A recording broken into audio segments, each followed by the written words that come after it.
guys, how's it going? We're in the greenhouse today working on a really fun, simple building project, one that I definitely think fits in the romancing the ordinary category. So you know my plastic potting tray. If you've watched any of our potting up or seed starting videos, you've probably seen me use this tray. It's a Garland brand. See it from the side there. I mix up soil in here. In fact, that soil from my last potting project. It's well loved. It's been a super, super handy thing to have, but it's green plastic. And you know, there's nothing wrong with that, but I was using it the other day and I thought, I wonder if we could take the dimensions of this one and create our own, something a little bit prettier. So that's what I want to show you today. I want to show you how to build your own potting tray, which you can stain. Like I left this one raw, but I used pre-stained trim boards here, and I'll get into all of that. I kind of just loved the rustic look of this. I put a couple of plants in there just to show you what it looks like. You can choose your own handles. It's just such a fun project. I went around Home Depot just picking up boards, just trying to decide, should I get one solid piece for the base? What type of wood should I use? You know, what's most cost effective? What's gonna look the best? And we ended up with these 1x8 Bannock trim boards. I thought they were a really pretty color. I like the grain. I actually think these cut marks are kind of pretty.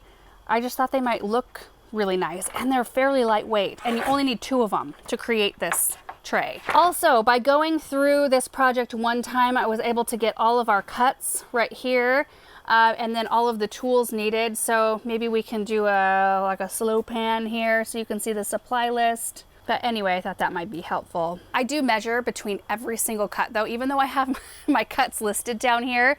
For me, it's not a good idea just to go off of a list I've created. I have to go ahead and like measure everything again because I tend to mess up a little bit. Some of the supplies I use, these are the screws. I picked out 1 1/4 inch exterior screws. They're gray in color, so I felt like that would be the least noticeable, I guess.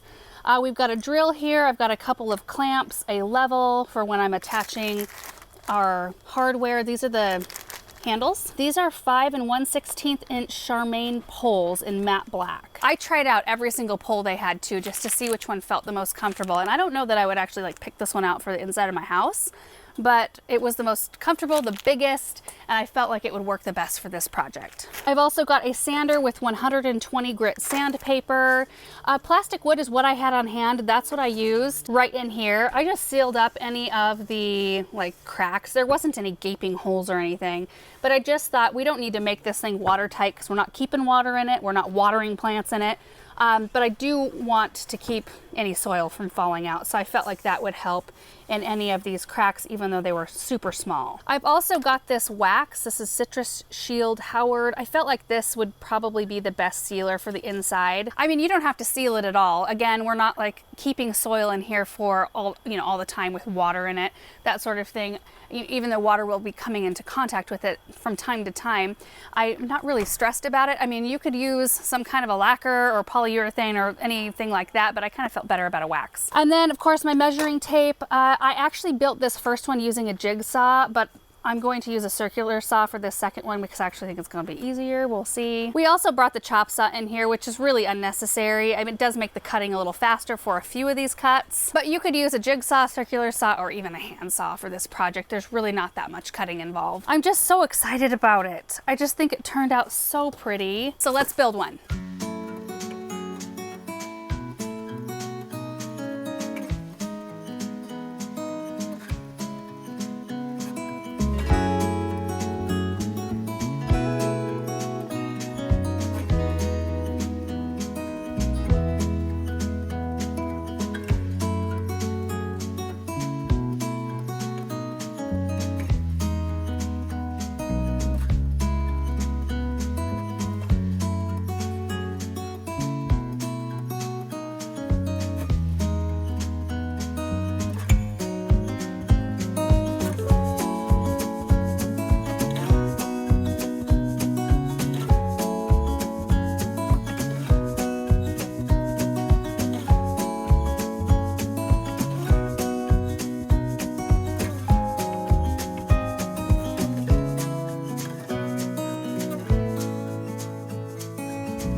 is a new day and a new location. We're here in the Hartley. I wanted to show you what the finished product looks like in here. I'm loving it so much. Look at how beautifully that fits in. Isn't it awesome? I mean, the green plastic potting tray is great. It's super practical, it works really well. But in here, I just wanted something that looked a little bit nicer, something that I could really just keep out and just use it as I have need to. I do think I'm gonna put some of those self-adhesive, the felt pads, on the corners and maybe a couple on the center of the tray just to protect our surface in case we decide to keep it right here. I do like this surface because it's nice and tall. It's a really comfortable working height. You can see that I've already repotted a dill. This is the dill plant that I picked up at the farm stand last fall in that tiny little container. It's like the little pre-grown herbs you can buy at the grocery store, kind of the same thing. And I potted it up in this size container, but I found that I was having to water it every day, if not twice a day, to keep it happy because it was drying out so fast. I mean, the plant has grown quite a lot. So I think it will be happier in this larger container and I won't have to be out here checking on it multiple times every day. I just think it's perfect. Now, if you are a more skilled woodworker, you could probably do this to where you hide all the screws and all of that, but that's why I chose gray ones because they kind of just disappear. I don't really notice them. And when you're dealing with the potting tray too, I wasn't concerned about having everything look like perfection. I just wanted it to look a little bit better than a plastic one. You can take this project any direction you want. I mean, you can have the end product look whatever size you want. Like if you wanted to have a tray that was protecting your surface, but that was like twice as wide, if you weren't planning on moving it all the time, you could absolutely do that. You could choose whatever finish, or you don't have to finish it at all. Like my first one, the prototype I showed you, I just left that one more raw. In fact, I did use that wax on part of it, and you can't tell that the wax didn't add any kind of sheen or anything. It still looks like raw, kind of more rustic than this one, but it did make the wood softer, and that's quite nice. But if you wanted to use old pallets, tear them apart and put together something like this, that's totally doable. I chose this wood. One, I chose the pre-stained boards because I thought that I wasn't going to be staining it at all, and then I decided for the one in here, I wanted it to kind of have more of a uniform color. So it wasn't 100% necessary to do that, to get the pre-stained board, which did add extra cost, although it was the lightest wood, the lightest boards that I picked up. And I really wanted to make sure that the weight wasn't something super astronomical. So this weighs in at about 10 pounds. The green plastic tray is 3 pounds. So it does add 7 pounds to the ending weight with nothing in it.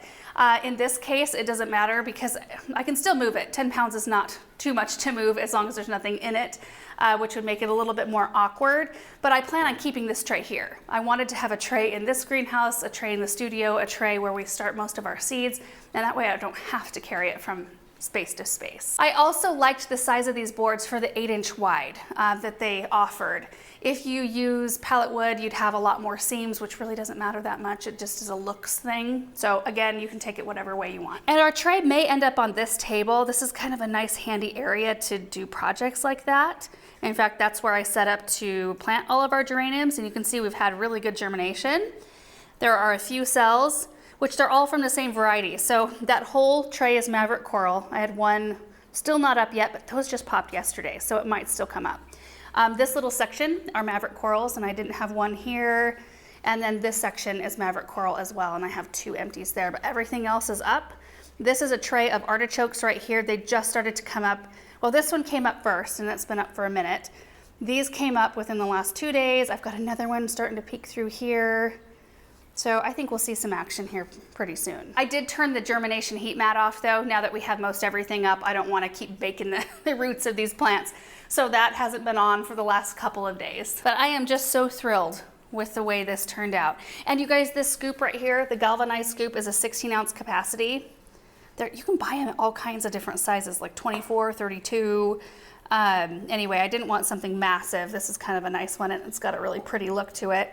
And I just ordered that on Amazon because I couldn't find it locally. Oh, it's so pretty. It just fits in. Oh, love it, love it. And it's a really quick project. If I wasn't filming it, I think it would probably take me under 2 hours to put together a tray like this. So it's not a huge time commitment. Gathering up your supplies takes more time than the actual construction of this tray. It almost kind of reminded me of my middle school shop class where we made the toolbox, you know, that sort of thing. Same kind of deal right here. All right, guys, so that is it for today's video. I hope you enjoyed it. I am going to enjoy so much I already do enjoy having this in here. and knowing that I don't have to haul anything. I've got soil in here now and pots and now my tray. And slowly but surely we're getting things set up. I just, it takes time to know how you're gonna use a space and what things you're gonna need and what you end up carrying back and forth. And if you can get yourself set up in anything, it doesn't matter what hobby, gardening, sewing, knitting, cooking, whatever.